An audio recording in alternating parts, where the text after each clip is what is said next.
It's Get Up Mornings. I'm Erica Campbell, and joining us today is my very special guest, our former First Lady, our forever First Lady of the United States of America, Michelle Obama. She's the first African American to serve in that role.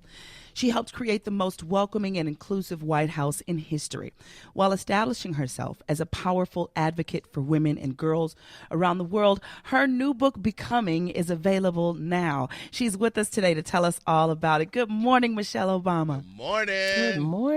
How are you guys doing? We Awesome. are great, great, great. First, let me say congratulations. According to the Associated Press, your book, Becoming, is already sold 1.4 million copies in print and digital in the U.S. and Canada. Wow. Yeah, that's a trip, huh? Well, I can attest to how amazing the book is. It blessed me. It made me laugh. It challenged me. It made me think. It made me feel like I was sitting watching your life because it was so vividly and so well written. Let's get inside the book and talk about growing up. I loved hearing about your Aunt Robbie. Tell us more about her. Yeah, well, we lived in a neighborhood, like many neighborhoods, working class neighborhoods, where you lived within a 5-block radius of all your family, and everybody lived with some elder. And my great Aunt Robbie, my mother's aunt, my grandfather's sister, owned the home that me and my mom and dad and brother lived. We lived above her house, and she was the resident music teacher, the choir director. She was a teacher as well, but she taught piano in her home. So she was the person that was coming in doing the lessons and the scales. And at a very young age, she exposed me to the piano in a bit of a confrontational way, because I was kind of a feisty kid. Even at a very young age, I started playing the piano at 4 because I just knew how to play the piano. I mean, you couldn't tell me I didn't already know how to play the piano. And I mean, I heard everybody's lessons from the time I was born. So I thought through osmosis, I already knew. But then I had to go downstairs and have lessons with a very exacting woman. I mean, my Aunt Robbie took no prisoners. She believed that you did your lessons and you came on time, and she would blast out students for not practicing and parents for not getting there on time. And she was my first battle because I wanted to learn faster and quicker. And she was like, nope, there's a process. So I tell the story about my sort of getting through those first battles at a young age, and my first piano recital where I had to play my songs on a perfectly pristine baby grand piano.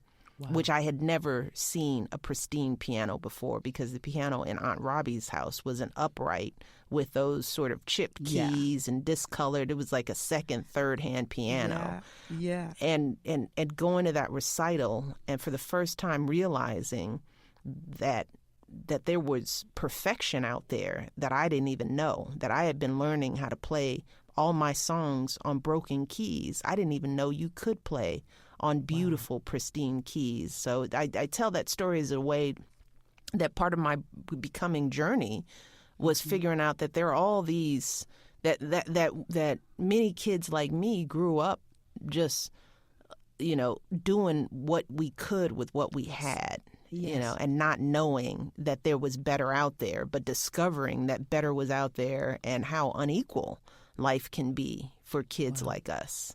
Wow. So that's, that's one of the early stories in the book.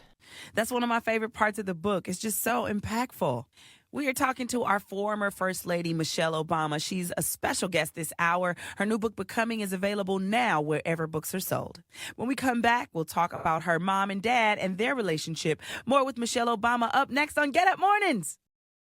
It's Get Up Mornings. I'm Erica Campbell. All right, Griff, what you got for me, sir? This segment is brought to you by WeFixMoney.com. They can help you get up to $2,000. Sometimes in 24 hours. It's free to apply and available 24/7. That's WeFixMoney.com. And our special guest in the Sunshine Studio today is Michelle Obama. We're talking about her best-selling book, Becoming, this morning. Thank you so much for being with me today. In the book, you talk about using your voice and thinking for yourself, and how your mother taught you that. How can that impact girls and boys today in learning their voice early in life? Well, the first message is to parents, because I think I talk about the fact that I came into this world with kind of a flame, a little fire in my belly. Love it. And my parents didn't try to douse that flame. They actually tried to keep it lit. And a lot of times that's what we do to children. We shush them. We try to, and some of that is based out of fear that if that flame is too hot, especially for black kids, you can get in trouble with that flame. And for girls, too, it's like, we're worried about our girls being too mouthy, too bossy, too opinionated. My parents didn't do that to me. They encouraged my voice. They talked to me. They taught me at an early age that my voice was a good thing, that I was funny and I was entertaining, and they enjoyed my opinions. And so, it's part of that story is not to the kids out there, but it's to the parents and the adults who sometimes inadvertently we douse our children's flames unbeknownst to us, and sometimes we do it out of fear for their own safety. But we've got to find a way to keep our children feeling lifted up and owning their intelligence. And, you got to put curbs and boundaries on that stuff for sure. I mean, I didn't grow up in a household where you could talk back or where you could have tantrums or whine. I mean, that's a very different thing. Either. You had to be respectful to your elders, but we learned how to be respectful and have an opinion at the same time. And I think that helped me learn how to advocate for myself at a very early age. I tell the story about how, I had to advocate when I misspelled a word, and I knew the word, and my kindergarten teacher wasn't going to let me retake the spelling test. And I convinced her. I was like, no, I am ready now, and we are going to do these spelling words now. That was my first time remembering me advocating for myself. And I was encouraged to do that.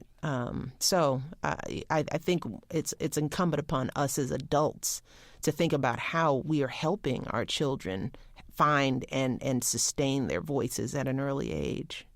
Wow. That is amazing. It sounds like a lot of nurturing happened that helped you get to where you are today. The reason why we love and admire you so much. Being a girl from the South Side of Chicago, ending up at Princeton and Harvard, where did those desires come from, and how early did you know that's where you wanted to go? I knew what I saw, and that's oftentimes what we have to remember with kids. I didn't know Princeton existed. I wouldn't have known about it because nobody was talking to kids like us about Ivy League schools. Right. In fact, I was discouraged from even applying by my high school counselor. I share that story because that happens to young people a lot when people decide that the bar you've set for yourself is too high and they try to lower it for you without even knowing you. But I had aspirations of Princeton because my brother got to go. My brother was a couple years older than me, and because he was an athlete, a basketball player who was a good student, he was recruited to play basketball. And I went to visit him, and I looked around and I was like, I can do this. So I saw it because I saw it in him, and I tell him, he jokes that I tell him it's like, well, if he can get in and do well, I know I can. Sibling rivalry. I know that dude, and I know I'm smarter than him. I love so that. Once it became, once I saw those possibilities, I knew what to reach for. And I knew it was a reach. A kid from the South Side, working class family with a high school counselor telling me that I wasn't good enough. Wow. I knew I had to reach on my own, and I wasn't going to let anybody tell me what I could and couldn't do, because I knew by then that I was smart and I worked hard, and I found other ways around the high school counselor to find people who supported my dream. And so from there, the higher up I rose, the more seats of power I got to sit around, the more tables of, sort of rarefied air I sat in. I would just look around and go, this ain't all that. These folks aren't that much smarter. There's smart folks there, but there were plenty of people who got there because of legacy or because of networks or because of family wealth. I learned how the game works. It's like the only affirmative action I write in the book that people don't like is the ones that apply to race. But there's affirmative action all up and down all of these schools.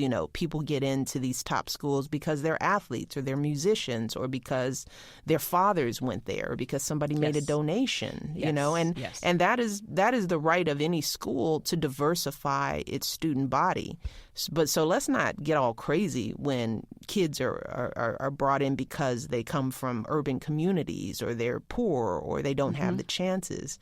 That's an important part of diversity. So learning that at an early age, learning how the world works fairly and unfairly, helped me know that I can be at any table. And I want to make sure that I pass that message down to other young people looking up thinking, well, maybe I can. And it's like, you absolutely can. These seats of power, these hallowed halls, they're not that hallowed. They just trying to keep us out. But, once you get in there and you realize that, yes, you have to do the work, you have to compete, you have to be diligent, you can't procrastinate. I want kids to know, dream big. Don't let anybody, knock you off of your pedestal. Our special guest today is our former First Lady, Michelle Obama. When we come back, we'll talk to her about her husband, Barack Obama. So make sure you stick around. More with our forever First Lady, Michelle Obama, right here on Get Up Mornings.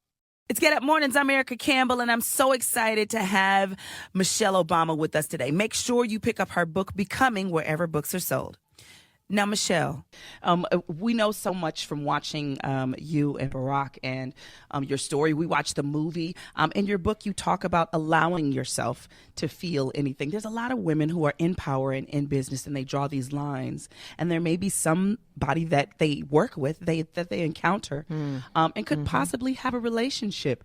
How did you come to let your barriers down to start feeling for him? Yeah, Barack and I started dating in the work environment. He was a summer associate and I was his advisor, which wasn't technically a hierarchical position. If you know law firms, there's always sort of an associate that's just older who's kind of just there to, give basic guidance to, but there was no reporting relationship. But he did a lot of the convincing. I mean, Barack was like, I like you. He was straightforward and clear about his intentions, and that impressed me. And that plus I call him a unicorn in the sense that he was one of a kind in terms of his background and his diverse experiences. And he wasn't sort of the typical summer associate in a big law firm who cared about making a lot of money and becoming partner. He had worked in the community, which it was rare to see in professional brothers back then, people who had worked in the hood and had worked in churches and worked on advocating for people and getting them to find their voices.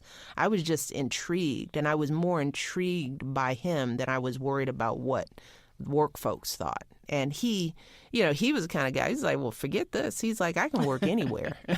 He's like, wow. So, and I liked that about him. And I try to tell that to men. It's like being straightforward and clear about your intentions with women.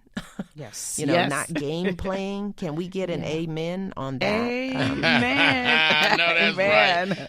right. Speaking of Obama men, stepped up right.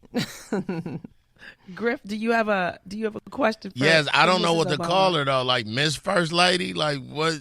Miss. Well, see, I tell First people to Lady call Michelle. me.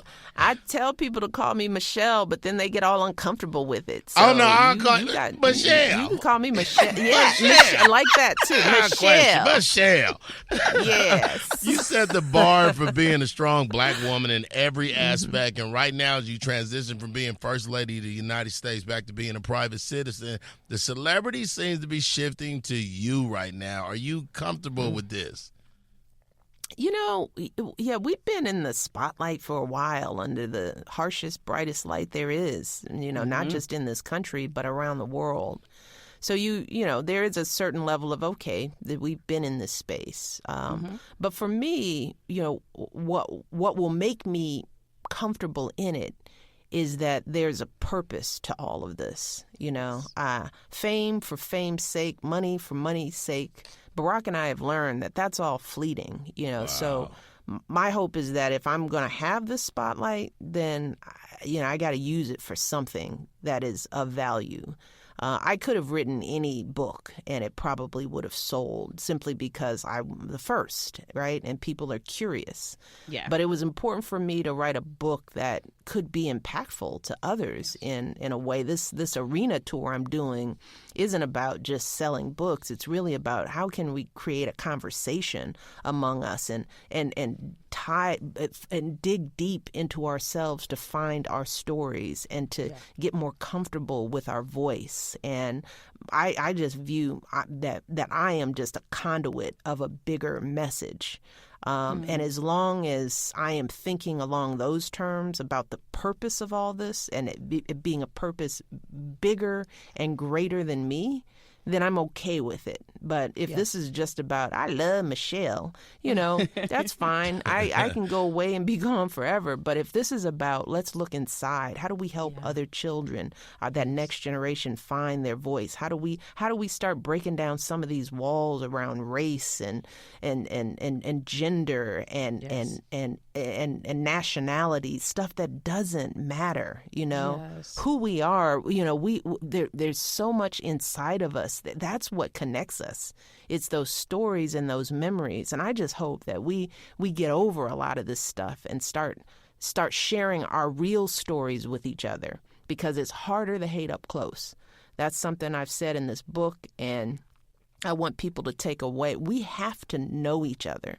We can't let ourselves be defined by, what we read about each other in the paper. We have to get to know each other. And if we don't know each other, we won't be able to empathize with one another. And that's a lot of what feels like it's missing. We just don't have empathy because we don't let ourselves know. We don't let people know us, and we don't take the time to really get to know other people. Yes. And I hope if this book helps that, then I'll be happy. Otherwise, I don't believe in vanity projects.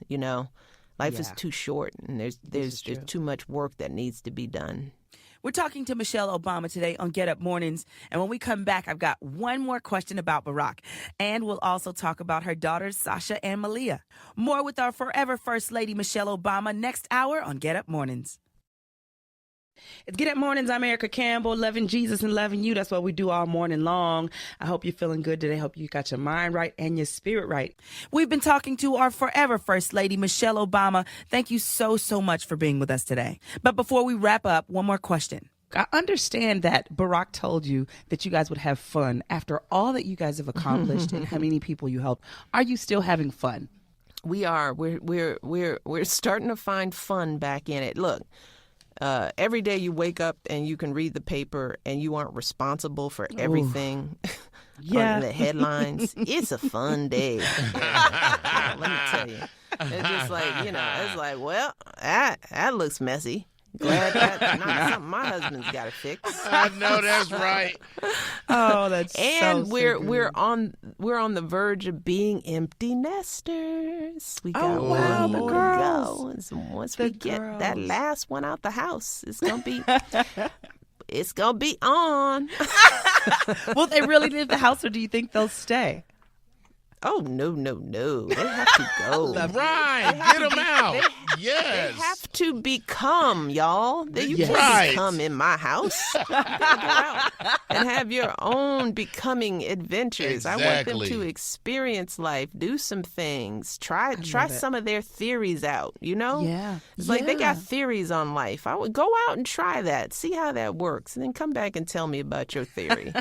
So, I'm excited for them to grow and to move into the next phase of their journey. So while I will miss them, I am happy to see young people, moving outside of their comfort zones and trying new things and spreading their wings. So, we're we're all going to be good. That is amazing. I just want to thank you so much for being with us today. Griff, is there another question that you have?